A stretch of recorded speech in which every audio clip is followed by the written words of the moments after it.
Graça e paz, família, graça e paz, meu amigo, graça e paz, meu amado e querido e valoroso irmão. Gratidão damos a Deus pela oportunidade de outro dia estarmos aqui, logo cedo pela nossa manhã, para poder meditar na palavra do Senhor e com isso buscar durante o nosso dia a inspiração, a força, a sabedoria, entendimento, discernimento, a capacidade, não nossa, mas uma capacidade espiritual para poder resolver problemas que por diversas vezes estão além da nossa compreensão, porque são problemas que envolvem situações espirituais, né? Situações de um mundo em que os nossos olhos não percebem, né? Mas que tem um grande impacto na nossa vida, tá certo? Então, gratidão damos a Deus por isso. Gratidão damos a Deus pela tua companhia, né? Para você que tira aí o seu tempo, né? E que se permite receber a palavra do Senhor, né? Mesmo você, às vezes, já sendo crente, isso é muito bom. Ou você, principalmente, se não for crente, que de alguma forma Deus está falando no teu coração, está tocando no teu coração, mas você ainda tem uma resistência em relação às coisas do Senhor, né?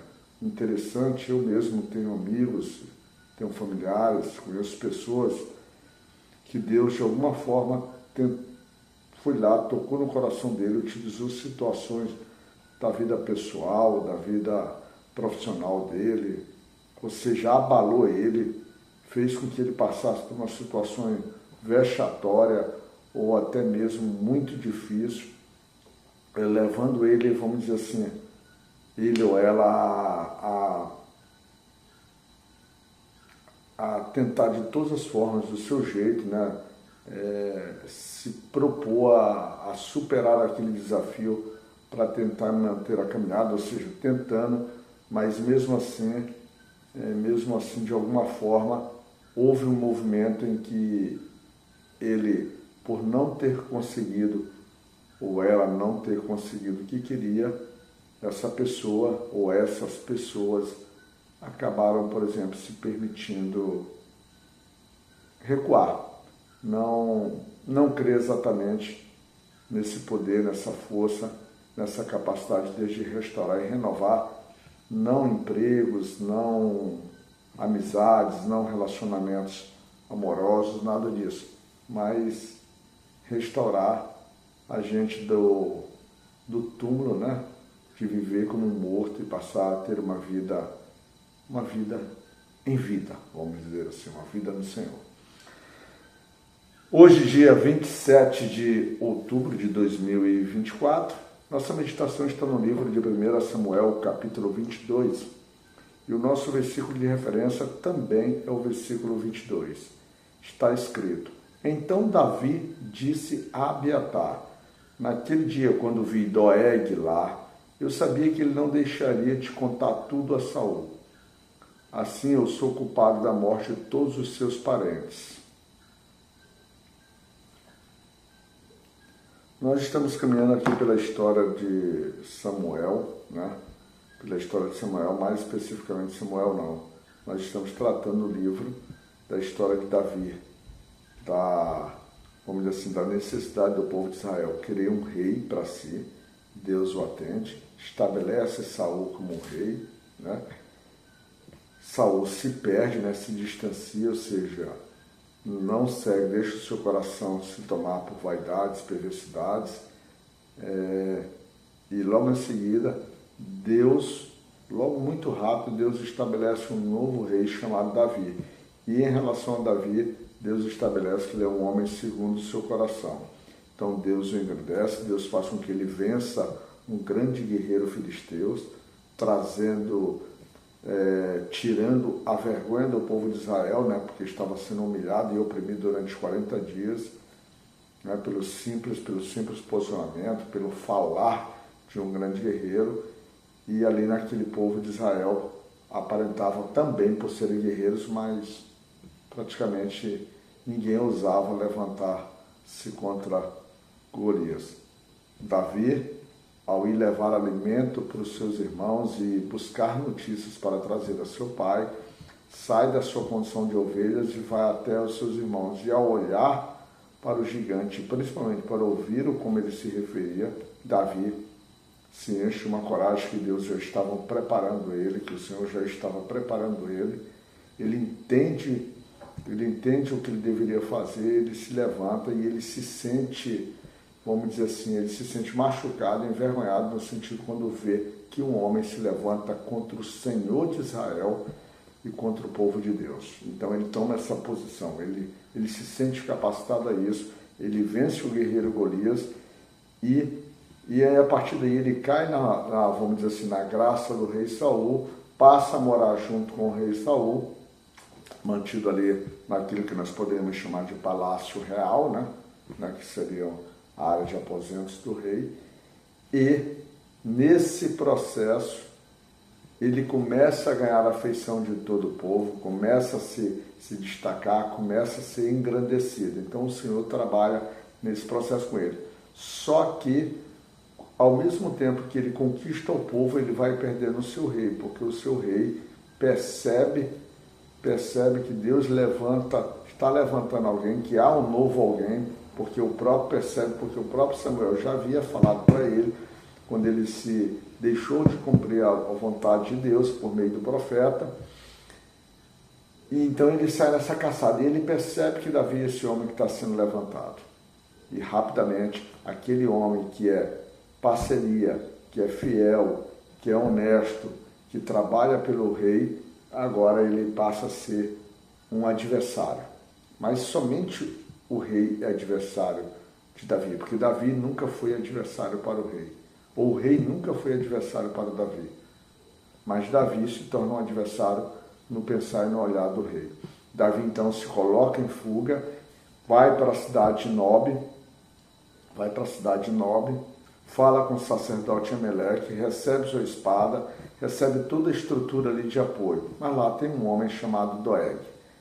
Então, no nosso caminho, nós temos sempre pessoas, e eu disse no devocional de ontem, que às vezes no trabalhar de Deus, no levantar de Deus, que agora Deus está trazendo Davi da sua ascensão para vamos dizer assim, para um nível de queda, para um nível de deserto, um nível de sofrimento, um nível de trabalhar algo, a intimidade de Davi, trabalhar fraquezas, trabalhar medos, trabalhar cor. Então Davi vai até, se encontra com esse Doeg. Ele percebe a presença desse Doeg lá quando Davi trata com o profeta Ameleque, que lhe dá comida, né? Porque Davi mente para o sacerdote, dizendo que está numa missão especial. Na verdade, ele era um fugitivo. E ele come do pão e recebe de uma espada. Então, o profeta faz isso. E durante o processo, no capítulo seguinte, que é o nosso capítulo de trabalho de hoje, Saul, já muito rebelde, se juntando com seus oficiais, e no meio desses oficiais, lembra daquela passagem de Jó, diz assim, estando Deus reunindo com seus anjos, não sei o que, veio Satanás também no meio deles, não é, parceiro? Não tem essa passagem? Então, semelhantemente, eu posso dizer, estando Saul com seus oficiais, veio Doeg, estava no meio deles ali, né?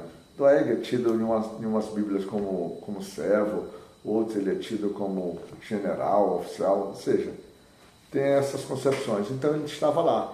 E aí ele aproveita Saul, fazendo toda a sua manifestação, toda a sua indignação, dizendo que os homens de Benjamim, que eram os seus generais ali, seus oficiais, dizendo que eles não estavam sendo fiéis a Saul, porque eles planejavam que eles sabiam de todo o planejamento da fuga, sabiam que o próprio filho de Saul, que era Jonatas, se levantava contra Saul e utilizava Davi a seu favor. Doeg se levanta como pedra de tropeço na vida de Davi e conta-lhe, não verdades, mas conta-lhe aquilo que apraz ao rei, e faz com que o rei então se levante em fúria. E nesse processo de levantar em fúria, deixa-nos uma missão, porque um entendimento, porque quando ele chama o profeta Ameleque, toda a sua família, né, ele não aceita, ele coloca que o profeta também está mancomunado, também está aliado a Davi para derrubá-lo como rei. E o profeta, muito sabiamente, renaltece. A gente pode perceber que, na verdade, quando ele fala a sua verdade toca e machuca ainda mais o coração do rei. Porque, na verdade, que o profeta estabelece diante do rei, ele diz lá no versículo 14, Aimeleque respondeu, Davi é o oficial mais fiel que o Senhor tem. Ele é o seu próprio genro, capitão da sua guarda pessoal e muito respeitado por todas as autoridades do país. Então ele diz assim, olha, servir Davi é fácil. Ele diz assim, como é que eu poderia então não servir Davi, principalmente, vamos dizer assim, consultar a Deus sobre o que queria fazer. Para ele era habitual, porque Davi era um homem do rei, né? Era alguém afeiçoado ao rei, era genro do rei e alguém que todo o povo respeitava.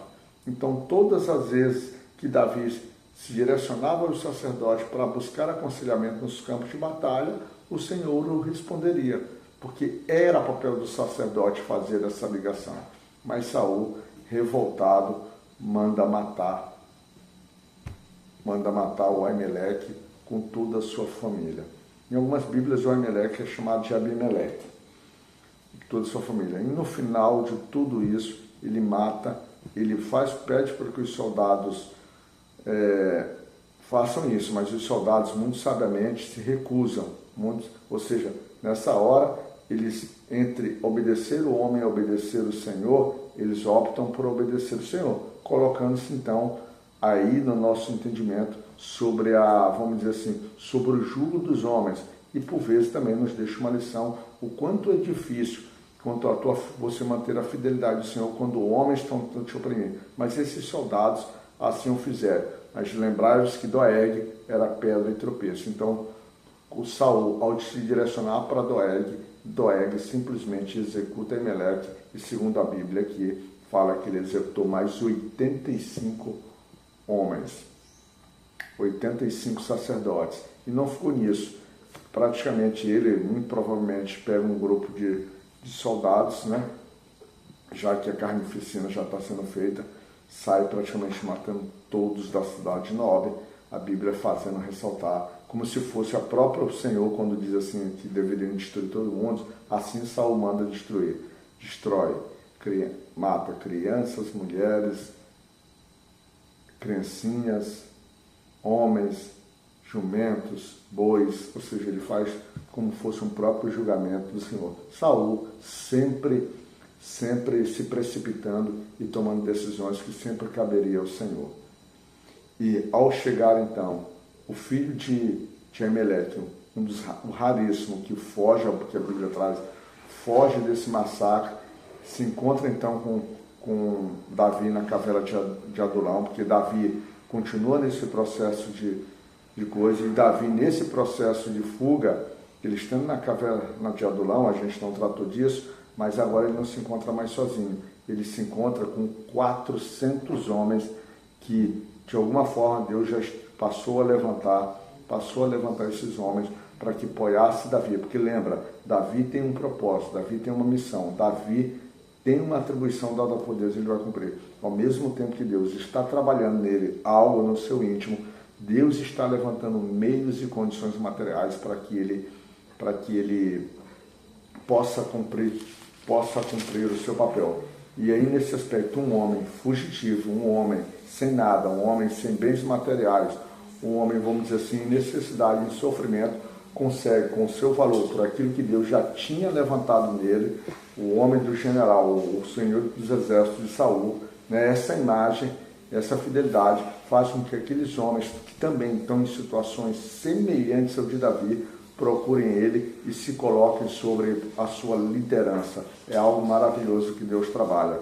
E isso está registrado no versículo 2, que diz o seguinte: e todos os homens que estavam em dificuldades ou com dívidas ou insatisfeitos também foram a Davi, também foram, e Davi se tornou o chefe deles. Havia com eles mais ou menos 400 homens. Ou seja, Deus te colocando em dificuldade, Deus trazendo para uma situação tensa, mas Deus ao mesmo tempo já te colocando os meios, já te colocando pessoas que possam te apoiar e homens que também precisam de um encontro verdadeiro com Deus nesse processo, tá certo? E Davi então, agora com esses 400 homens, pede praticamente, chega para Abiatar e diz assim, eu sou o responsável. Ou seja, coloca-se na situação de assim, olha, se a sua família, seu povo morreu, a culpa é minha. Fique comigo que eu te oferecerei proteção. Davi agora se levanta. Davi é consciente das suas responsabilidades. Davi sabe que todos aqueles que cruzaram o seu caminho correm risco. Mas Davi vai ser trabalhado dentro daquilo que o Senhor. Davi, lembra-se, é um homem de guerra, mas é um homem que está todo o tempo se conectando com o Senhor, buscando, mesmo com as falhas que a gente vê que ele tem cometido, e vai cometer muito mais falhas, mas o seu coração ele é voltado ao Senhor, e ele vai buscar fazer o melhor que ele puder, para poder cumprir a vontade do Senhor. E assim você tem que ser da sua vida e eu na minha vida. Graça e paz, que Deus te abençoe nesse domingo, proteja a tua família, e que perceba que Deus certamente está colocando meios materiais, né? Meios e condições materiais para que você possa resolver os teus problemas que te afligem. Fica com Deus e que Ele possa te abençoar e que Deus te cuide.